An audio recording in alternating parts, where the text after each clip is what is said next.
না দিয়ে যদি পিতামাতার পা পর্যন্ত তোমরা যদি টিপে দাও, খেদমত করো, খোদার কসম করে বলি আল্লাহ তাআলা তোমাকে জান্নাত দান করবেন। সুবহানাল্লাহ।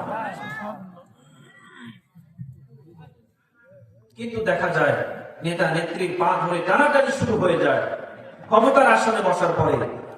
হযরত সুলাইমান আলাইহিস সালাম এত বড় ক্ষমতা পাওয়ার পরে পাখির ভাষা বুঝতে পারেন, মানুষের ভাষা বুঝতে পারেন, জিনের ভাষা বুঝতে পারেন, এই সমস্ত জিনিস তাহার খেদমত করে। এদের উপরে আল্লাহ তাআলা সুলাইমান আলাইহিস সালামকে কর্তৃত্ব দিয়েছেন। তারপরে তিনি শুকরিয়া করেছেন কার? বলেন কার শুকরিয়া আদায় করেছেন? ইন্না হাযা লাহুল ফাদলুল মুবিন। সুলাইমান আলাইহিস সালাম বলেন নিশ্চয়ই এই অনুগ্রহ আমার মালিকের প্রকাশ্য অনুগ্রহ। এরপর শুনুন, وَحُشِرَ لِسُلَيْمَانَ دَاوُودَ مِنَ الْجِنِّ وَالْإِنسِ وَحُشِرَ لِسُلَيْمَانَ جُنُودُهُ مِنَ الْجِنِّ وَالْإِنسِ وَالطَّيْرِ فَهُمْ يُوزَعُونَ। সুলাইমান আলাইহিস সালামের জন্য মানুষের সৈন্য, মানুষদের শ্রেণী, জিনদের শ্রেণী, পাখিদের শ্রেণী, সকলকে শ্রেণী বিন্যস্ত করা হতো। কার জন্য? সুলাইমান আলাইহিস সালামের জন্য। কার জন্য ভাই? হাত্তা ইযা তাওয়ালা ওয়াদিন নামল। একদিন হযরত সুলাইমান আলাইহিস সালাম এবং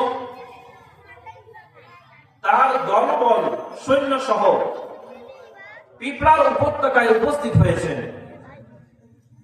قالت نملة يا أيها النمل ادخلوا مساكنكم। পিঁপড়ার রানী বলে, তোমরা সকলেই তোমাদের বাসস্থানে প্রবেশ করো। এখন সুলাইমানের সৈন্যরা আসতেছে। লা ইয়াক্তিমান্নাকুম সুলাইমান ওয়া জুনুদুহু ওয়া হুম লা ইয়াশউরুন। অজান্তেই দেখা যাবে তারা খেয়াল না করেই তোমাদেরকে পায়ে নিচে পিষে ফেলবে, অর্থাৎ হচ্ছে দেখবে না কিন্তু তোমাদের উপর দিয়ে চলে যাবে। ফাতাবাসসামা দাহিকাম মিন কওলিহা। সুলাইমান আলাইহিস সালাম হেসে উঠলেন, মুচকি হাসি দিলেন। কেন?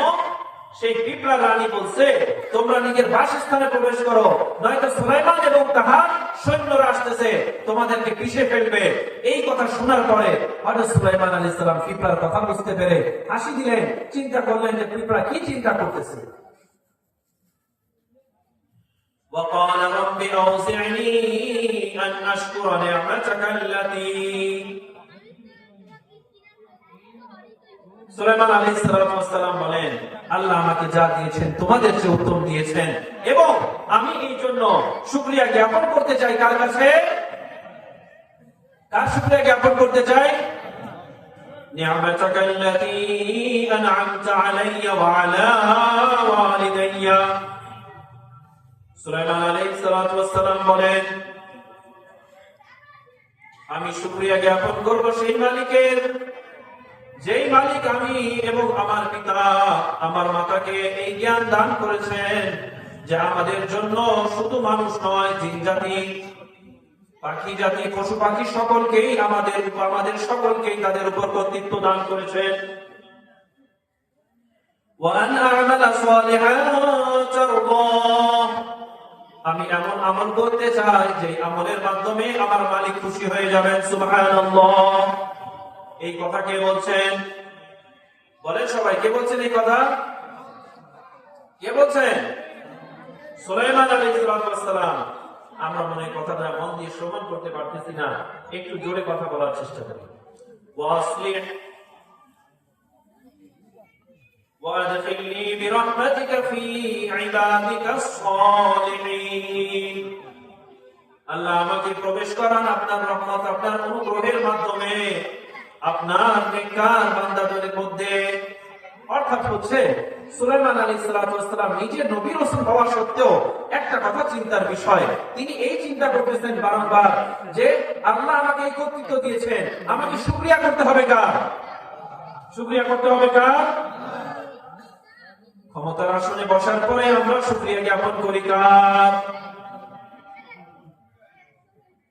চিন্তা করার বিষয়। এত বড় নবী হয়ে একজন নবী এই ক্ষমতা পাওয়ার পরে শুকরিয়া জ্ঞাপন করেন আল্লাহ, এবং আরো এমন আমল করতে চান যেই আমলের মাধ্যমে আল্লাহ রাজি খুশি হয়েছে। আর আমাদের হালত একদম পরিপূর্ণভাবে বিপরীত।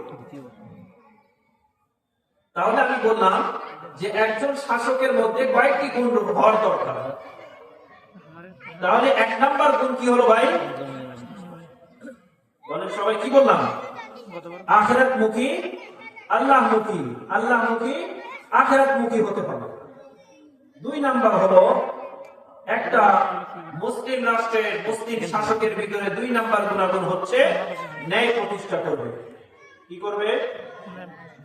সূরা সাফফাতের 26 নম্বর আয়াতে আল্লাহ বলেন, ইয়া দাউদ ইন্না জাআলনাকা খলিফাতান ফিল আরদ ফাহকুম বাইনান নাস বিল হাক্কি ওয়া লা তাত্তাবি'ল হাওয়া ফায়ুদিল্লাকা আন সাবিলিল্লাহ। আল্লাহ বলেন যে হে দাউদ, আমি তোমাকে জমিনের মধ্যে প্রতিষ্ঠা করেছি, প্রতিনিধি বানিয়েছি।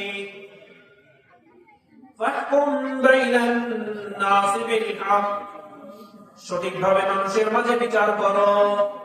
আমাদের বিচার হয় ভাই আগে 50,000 টাকা দিবেন, তারপরে আমি আপনার বিচার নিয়ে বসবো। আল্লাহ তাআলা এক নবীকে বলছেন ফাহকুম বাইনান নাস বিল হক, হকের সাথে সঠিকভাবে বিচার করো। ওয়ালা তাত্তাবি'ল হাওয়া ফায়ুদিল্লাকা আন সাবিলিল্লাহ, ও প্রবৃত্তির চাহিদার দিকে অনুসরণ করবেন না, অনুগামী হবেন না। ফায়ুদিল্লাকা আন সাবিলিল্লাহ, আপনি যদি কুপ্রবৃত্তি আর তার চাহিদার দিকে অগ্রসর হন, অনুগামী হন, আল্লাহর পথ থেকে আপনি পথভ্রষ্ট হয়ে যাবেন। ইন্নাল্লাযীনা ইউদিল্লুনা আন সাবিলিল্লাহ, নিশ্চয় যারা পথভ্রষ্ট হয়ে গেছে, লাহুম আযাবুন শাদীদ, তাদের জন্য আল্লাহর কাছে কঠিন শাস্তির ব্যবস্থা আছে। বিমা নাসু ইয়াউমাল হিসাব, আল্লাহ বলেন মানুষ পথভ্রষ্ট কখন হবে? কিয়ামত দিবসের বিষয় যখন ভুলে যাবে। আমাদের দেশের মধ্যে কোরআন বিরোধী আইন পাশ হয়ে যায়, তাহলে তারা কিয়ামতের কথা স্মরণ রাখছে নাকি ভুলে গেছে?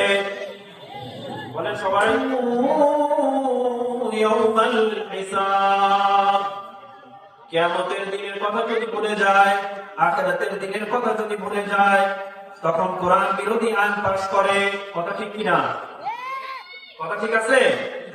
হাদিস বিরোধী আইন পাশ করে। কথা ঠিক আছে? আমরা তাহলে এমন নেতা নেত্রীর পিছনে দৌড় দিব কেন?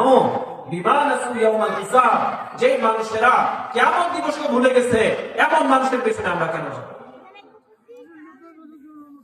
অনেক মানুষ বলে আমরা শরীয়তের আইন বিশ্বাসী নয়, অনেক মানুষ বলে আমরা শরীয়তের আইনে বিশ্বাস রাখি না। তারপরে এমন নেতা আমরা চাই, চাই কি চাই না? বলেন সবাই, এমন নেতা চাই কিনা? এমন নেতাই আশা করি। তাহলে দাউদ আলাইহিস সালামকে আল্লাহ তাআলা বলছেন, আপনাকে জমির মধ্যে পৃথিবীতে আমি প্রতিষ্ঠিত করেছি, আপনি হকের সাথে বিচার করেন, কুপ্রবৃত্তির চাহিদার দিকে অগ্রসর হবেন না। যদি অগ্রসর হন, আপনি পথভ্রষ্ট হয়ে যাবেন আল্লাহর পথ থেকে। লাহুম আযাবুন শাদীদ, কিন্তু যারা এই পথভ্রষ্ট হয়ে যায় তাদের জন্য আল্লাহর কাছে কঠিন শাস্তির বিষয় রয়েছে। বিমা নাসু ইয়াউমাল হিসাব, এই সমস্ত মানুষ কিয়ামত দিবসের কথা বলেন সবাই, কিয়ামত দিবসের কথা কি স্মরণ আছে না ভুলে গেছে? मौत को समझा है गाफिल इख्तिताम जिंदगी, मौत को समझा है गाफिल इख्तिताम जिंदगी, दर हकीकत मौत तेरे इब्तिदाए जिंदगी, दर हकीकत मौत तेरे इब्तिदाए जिंदगी। कैसे कैसे ताजदारों बादशाह चल बसे, कैसे कैसे ताजदारों बादशाह चल बसे वो हसीना बालकाना शान शौकत क्या हुई कैसी कैसी रानियां खूबसूरत शहजादियां कैसी कैसी खूबसूरत रानियां शहजादियां तन बदन सब बदल गया है शक्ल सूरत क्या हुई। বড় বড় ব্যবসায়ী চলে গেছে, রাজা বাদশাহ চলে গেছে, ক্ষমতা আছে? ক্ষমতা আছে কারো? আল্লাহ আগে ছিলেন, এখন আছেন, ভবিষ্যতে কত সুন্দর সুন্দর রানী পৃথিবীর মুখে আসছে। এই সৌন্দর্যতা আছে নাকি মাটির সাথে মিশে গেছে? কিয়ামত দিবসের কথা যারা ভুলে যায় তারা কোরআন বিরোধী, হাদিস বিরোধী, দাড়িওয়ালা দেখলে, টুপিওয়ালা দেখলে চুলকানি শুরু হয়ে যায়। কোরআনের বিপরীতে আইন পাশ করার চেষ্টা চলে। আমরা জানলাম মুসলিম রাষ্ট্রের মুসলিম শাসকের 1 নম্বর হলো আল্লাহমুখী হবে, আখিরাতমুখী হবে। 2 নম্বর বলছি কি বলেন সবাই? মনে নেই। মুসলিম শাসকের কাজ কয়টি?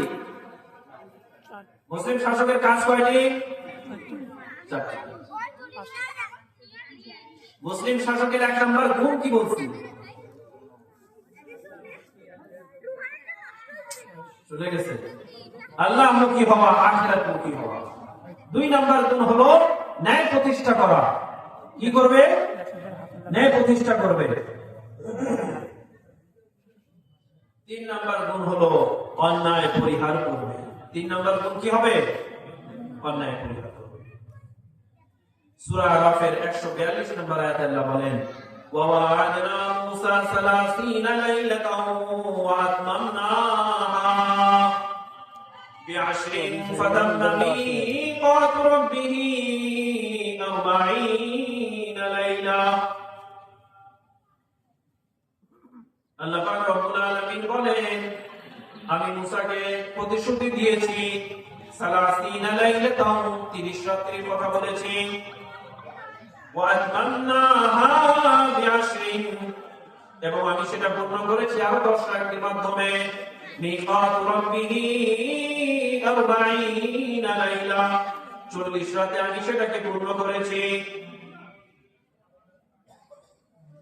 وَوَعَدْنَا مُوسَى 30 لَيْلَةً وَأَتْمَمْنَاهَا بِعَشْرٍ فَتَمَّ مِيقَاتُ رَبِّهِ 40 لَيْلَةً وَقَالَ مُوسَى لِأَخِيهِ هَارُونَ اخْلُفْنِي فِي قَوْمِي وَأَصْلِحْ وَلَا تَتَّبِعْ سَبِيلَ الْمُفْسِدِينَ। মুসা আলাইহিস সালাতু ওয়াস সালাম যখন তুর পাহাড়ে যান, নিজের ভাই হারুনকে বলেন যে আমার যাওয়ার পরে তুমি আমার গোত্রের মধ্যে প্রতিনিধিত্ব করবে, দায়িত্ব পালন করবে, ওয়াসলিহ তাদেরকে সচেতন রাখবে, ওয়ালা তাত্তাবি' সাবিলাল মুফসিদিন এবং তুমি অশান্তিকারীদের বিপর্যয় ঘটায় যারা তাদের পথ অনুসরণ করবে না। এই কথা কে বলছেন? মুসা আলাইহিস সালাম। কাকে বলছেন? নিজের ভাই হারুন আলাইহিস সালামকে বলছেন যে যারা অশান্তি সৃষ্টি করে, মানুষকে শান্তিতে থাকতে দেয় না, এই সমস্ত মানুষের পথ আমি অনুসরণ করি। আমরা কোন পথে যাই? বলেন, আমরা ক্ষমতার আসনে বসার পরে কোন পথে যাই? ভালো পথে নাকি ফিতনা সৃষ্টি করি, অশান্তি সৃষ্টি করি? একটা গরিব মানুষ বিধবা ভাতার জন্য যখন যায়, তখন দেখা যায় নেতার অ্যাসিস্ট্যান্ট বলে এই ভাতার প্রথম অংশ যেটা হবে সেই অংশ তুমি আমাকে দিবা। কথা ঠিক না বলুন? তাহলে কেমনে হবে? ওয়ালা তাত্তাবি' সাবিলাল মুফসিদিন। মুসলমান মনে রাখেন একটা কথা, খেলাফত ছাড়া আজীবন মুসলিম কোনদিন শান্তিতে থাকবে না, কোনদিন শান্তি পাওয়া যাবে না। আর যেই ব্যক্তি মুসলিম রাষ্ট্রের শাসক হবে তার জন্য নেক আমল, উত্তম চরিত্র ব্যবস্থা থাকা আবশ্যকীয় রয়েছে, তার ভিতরে ঈমান থাকতে হবে। 4 নম্বর গুণ হলো জাতির জন্য সঠিক পথ অবলম্বন করা। জাতির জন্য সঠিক পথ অবলম্বন করা। বাংলাটা খুব সুন্দর ভাবে আমরা একটু মনে রাখি। শিষ্টের লালন, বলেন সবাই, বলেন সবাই, জুড়ে বলেন শিষ্টের লালন, বলেন সবাই শিষ্টের লালন, দুষ্টের দমন, শিষ্টের লালন, দুষ্টের দমন, জাতির জন্য সঠিক পথ অবলম্বন করা মুসলিম রাষ্ট্রের শাসকের জন্য অপরিহার্য। আল্লাহ পাক রব্বুল আলামিন কোরআনুল কারীমে বলেন, সূরা কাহফের 83 থেকে নিয়ে 91 পর্যন্ত আমরা একটু শুনি। সময় আমরা সীমিত, আমার সময় হয়ে গেছে, হয়তো আর কিছুক্ষণের মধ্যেই আমি নেমে যাব, সম্ভবত সবগুলো বলা হবে না। আল্লাহ তৌফিক দান করলে জুমার আলোচনায় আমরা ইনশাআল্লাহ আমি বাকিগুলো বলার চেষ্টা করবো ইনশাআল্লাহ।